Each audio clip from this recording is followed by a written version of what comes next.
SRO Magazine, your number one source for music and entertainment news and interviews. SRO. Hi, this is Alicia Williams speaking with Big Dad Ritch from Texas Hippie, and we are doing an interview for SRO Mag Inc. How are you today? I'm good. Doing good. That's what I like to hear. So I've listened to the new album, Ride On, and it's pretty great. I noticed it's a little bit different than your other ones.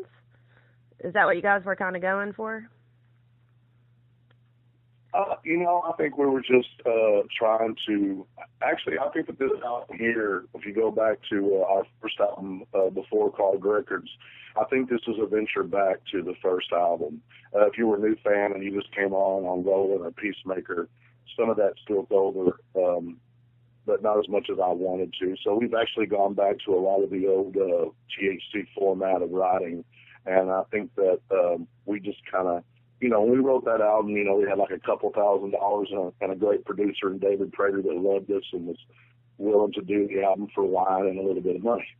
Awesome.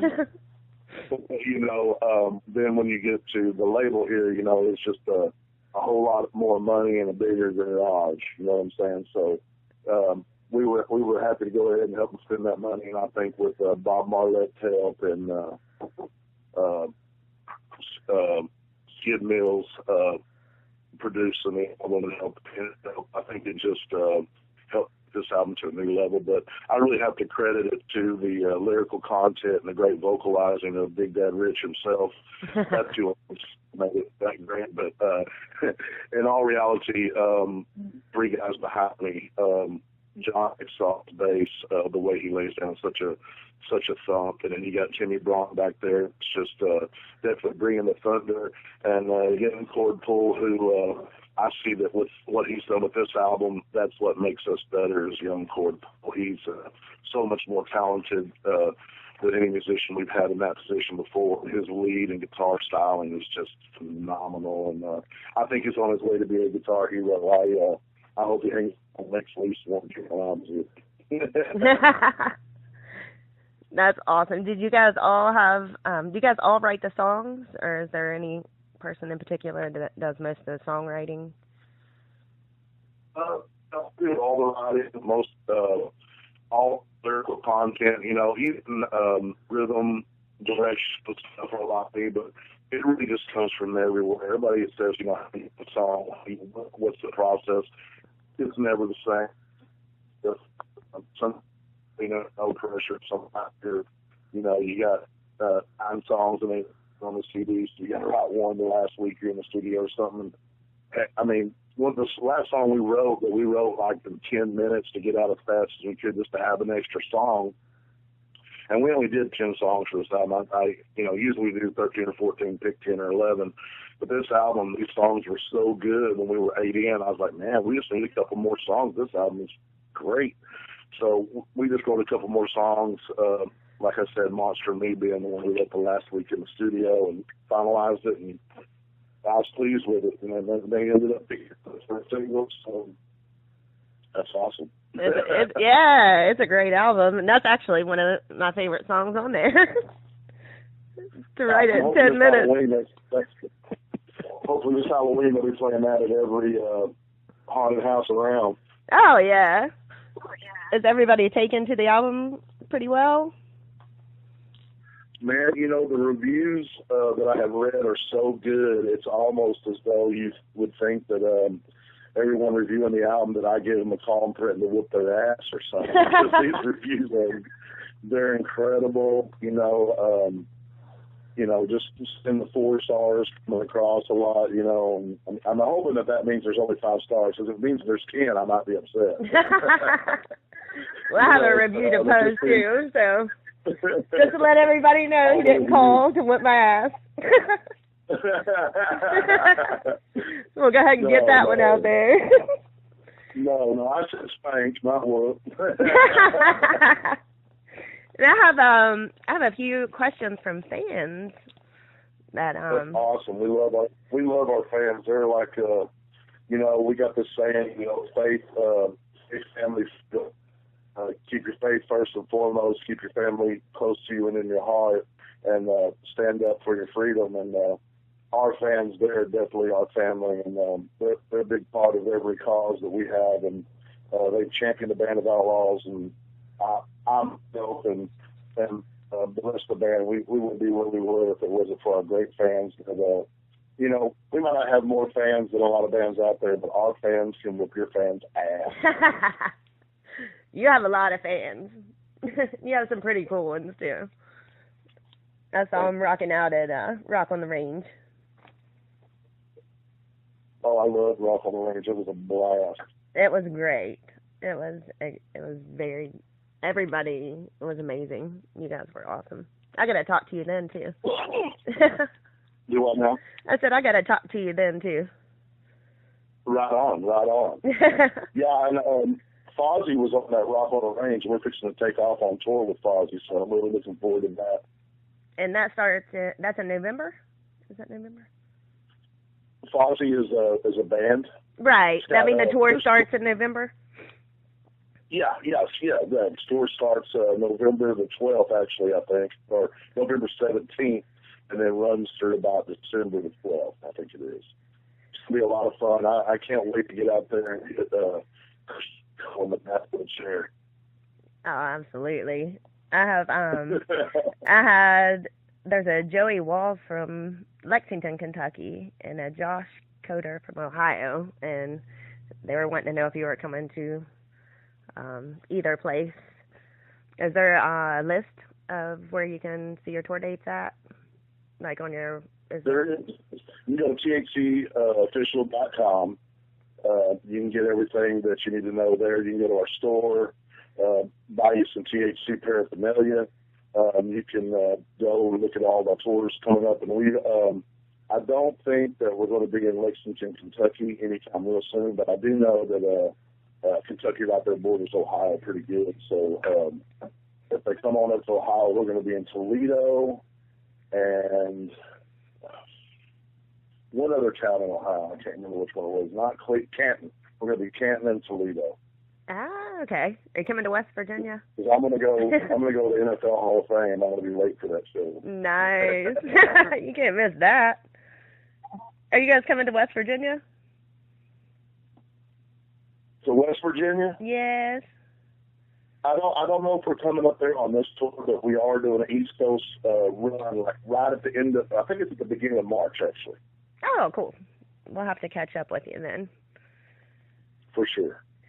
And Robert Fuller wanted to ask if you guys plan on doing Rock on the Range next year. He said you guys were great, by the way. Oh, that's awesome. Thank you, sir. We hope so, man. I hope that every festival out there sees us as the band that needs to be at their festival, because we are definitely trying to take it to a new level. We went out there at Rock on the Range in Rocklahoma, the whole Mayhem tour. We went out there to make sure that every band that played on that bill, when they seen us, they were like, okay, we got to go to work. It's time to go to work, because we came every day trying to kick everybody's ass.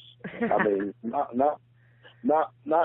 just the fans. We want to kick the fans in the neck too. We want to give them a show that they walk away from talking about. And let me tell you, I can't tell you how many fans we gained from Rock on the Range, Rocklahoma, and Mayhem. It just gave us a humongous extra amount of following that just going to help carry us to the next level. And it really showed when Right On hit the streets on Tuesday. For us to catapult all the way up into iTunes top 10, it's just crazy. Just totally crazy. Congratulations. Thank you. And we're just happy to have fans like we have. And I so hope that Rock on the Range gives us the hall. We would love to play any stage they would lend to us. I hope you guys play next year, too. And Sarah Flynn wanted to know which festival has been your favorite to play.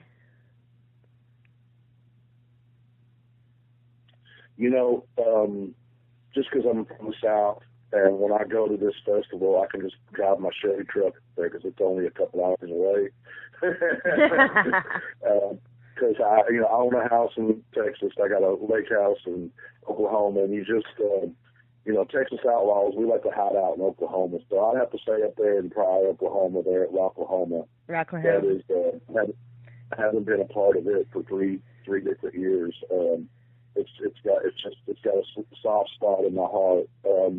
But man, this that Rock on the Range being what it was phenomenal. There was that festival has some of the greatest bands. It's just incredible, all the great bands they got on that festival that year that we were there. So that's what makes it great for me, is just being able to see all those bands tonight. I respect their talent, dude, but I also just love their music. That's so hard. It's such a tough question, because I've now started thinking about, man, and Stick Head, and I was laying the Mushroom Head and getting to talk to Ice-T, and Ice-T told me I was a badass, and I was like, man, I've been telling everybody I'm a badass forever. I said, now Ice-T says that people are going to start believing when I talk. You're going to believe it now. So, it doesn't matter to me. If it just says festival in there, I'm there. Awesome. You guys, there was a crazy storm at Rocklahoma this past year, wasn't there? Man, the first year that we played there, a storm moved through there that had it somehow in nature it can't happen. It's not supposed to be able to happen. Well, a tornado started to form into a 5-point tornado or something like that, and turned into it looks like a perfect cross on the weather storm radar thing. It looked just like a cross.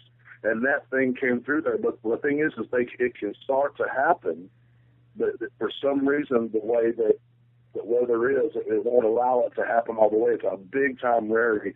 And it just tore down both side stages, ripped them to shreds. I mean, ripped them down, tore stuff up everywhere. It was horrible, horrible.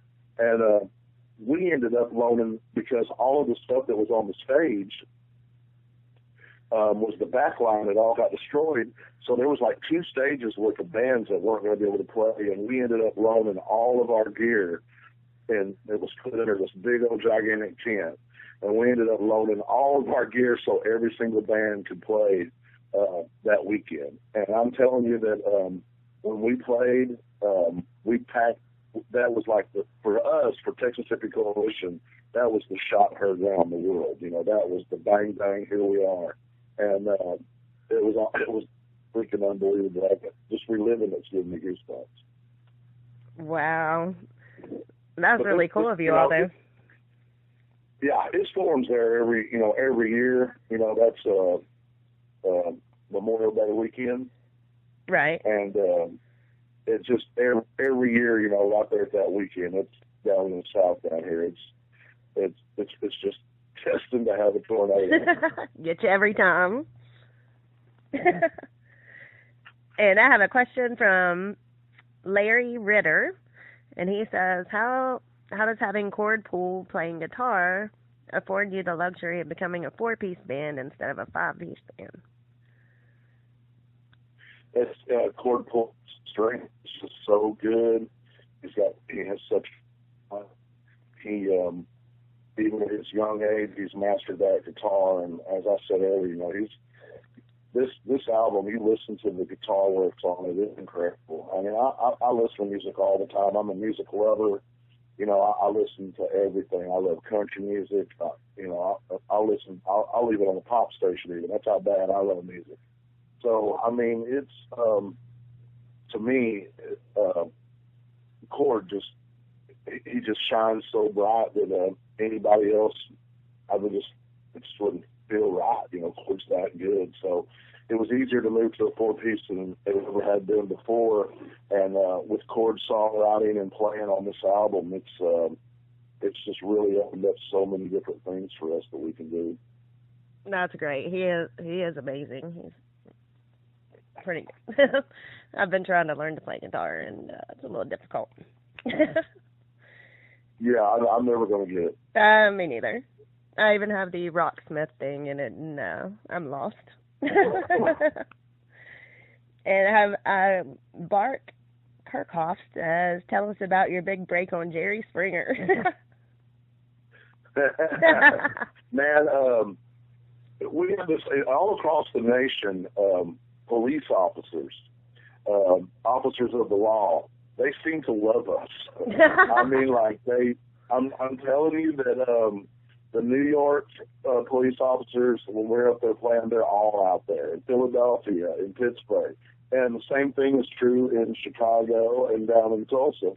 And I've said before that if we're playing in Tulsa, almost every cop shows up there. So if we're playing in Tulsa, that's a great time to rob a bank. Everybody is off duty. And so, you know, I think it's just that the music that we play is such good music to work out to in the gym. You know, it's real good alpha male material. You know, a lot of music out there is sombering and somewhat, you know, downtrodden. And I think that we're just an uplifting spirit, and we make you want to get up and do something. And I think that's just testimonial to that. And what happened was the Chicago police officer, Pete, who was also the security guy that took over for Steve when Steve left Jerry Springer. Pete fell in love with the band, contacted us, and we got to go on there, and it was freaking awesome. Jerry Springer, class act. Pete, great guy.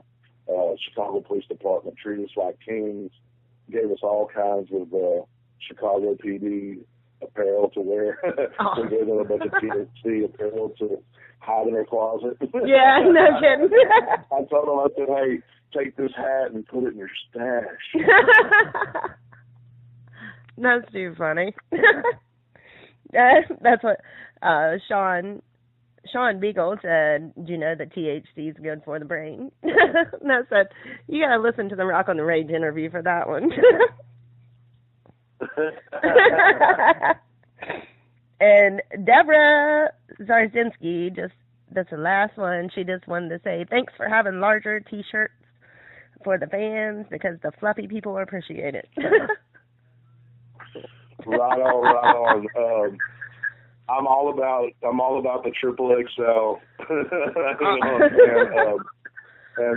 You know, Big Dad says if you can't go big, if you're gonna go big, go Big Dad.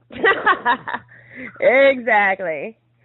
And I just got one more question, and I've been trying to get input a little bit from everybody. Like, what's your view on the whole Rock is Dead fiasco? Well, you know that song that we wrote, this album, was kind of like our way of letting everybody know that rock ain't dead. Hence the song "Rock Ain't Dead," and we just want everybody to know rock ain't dead. It's just been in rehab, and right now it's time to break out, get strung out, and freak out. You know what I'm saying? It's time to have a good time. I'm just telling you right now, I'm gonna make Gene Simmons personally eat his words. He's an idol of mine. I idolize him for all reasons. What he done with Kiss, and you know, I would do anything for THC to be Kiss with 3 letters. You know what I mean? But it is definitely some words that I want to make the great man eat and prove to him that rock and roll is alive and dead, and the heart is beating in the great state of Texas. And with every song on this album, in Rubbin's Racing, I say I am the rock. You got to keep it rolling. I let everybody know rock and roll ain't dead. And the song Rock Ain't Dead, I let you know that like Nikki Sixx, I will rise again. I let everybody know rock is not dead. And it even comes through in other songs on the album where I'm letting everybody know Gene Simmons' statement, although he may believe in it, it is false and untrue. I think so too. I think it's making it's making a bigger comeback now than it has in a very long time, I think. Yeah. I think that rock and roll is what the people are wanting to hear, because all the bands that are out there touring, like we tour nonstop, and are the underground and the underbelly of it, all the bands that I see doing good and having good merch sales, those bands are heavily rock and roll influenced, and I see it coming up. You know, the great thing about being in this band is that we can go tour with great rock and roll bands like Nazareth and Leonard Skinner, And then we can go tour with country bands like David Allen Coe and Cross Canadian Ragweed. We've opened up for Gary Allen. I mean, then we can go out and we can tour on North America's largest touring heavy metal festival, which was Mayhem, and go out there with all them guys and kick ass. It's just too much fun to be in this band. I guarantee. You get to play in every ballpark. It doesn't matter where they're playing. We get to play ball. That's great. See, I think rock and roll fans are the most. I don't think it would ever die because of the fans. Like, they're the most dedicated fans. Like, you know, if you like a rock band, you're gonna be with that rock band for as long as they're gonna be there. If you go on iTunes and look at it, there, you know, all those rock and roll bands are all up top on iTunes sales. It's incredible. Some people are buying the new stuff, and that's what keeps the new stuff up top. But you go out there, man, I guarantee you, Guns N' Roses' Appetite for Destruction is way on up there. AC/DC, way on up there. It's, you know, rock and roll is what the people want to hear. You know, we're just trying to deliver it. And, you know, a lot of people call our music red dirt metal. A lot of people call it Southern fried rock and roll. We don't care what you call it. We just, when you cook it, we want you to bring us to dinner. The Southern fried rock and roll is nice. I like it. And is there anything else you want to tell everybody, or? Man, I just want everybody, man, I'm coming out with Fompy. We'll be coming to your town. You need to come on out, spend the money on the ticket, help me get my kids some school clothes, get a little something for Christmas. I promise you at every show I'm going to come out, sign autographs, hang out with you, take pictures with you. I hope that you make sure they got the Jim Beam chilled when I get there. And can't wait to come to your town and kick you in the neck. Well, we'll find a way to catch you at one of your shows because I'm a fan. But awesome. Thank you. I look so forward to seeing you, sweetheart. All right. Thank you so much for talking to me. And Thank you for your SRO Nation, check out Ride On. You can download it, buy it, whatever you choose, and make sure to try to catch them on tour. So thank you so much, sweetheart. If you can't buy it, you can't download it, steal it from somebody who bought it or downloaded it. You're not supposed to say that. No, I'm just kidding. Steal that shit. Well, thank you so much, sweetheart. And you have a great day.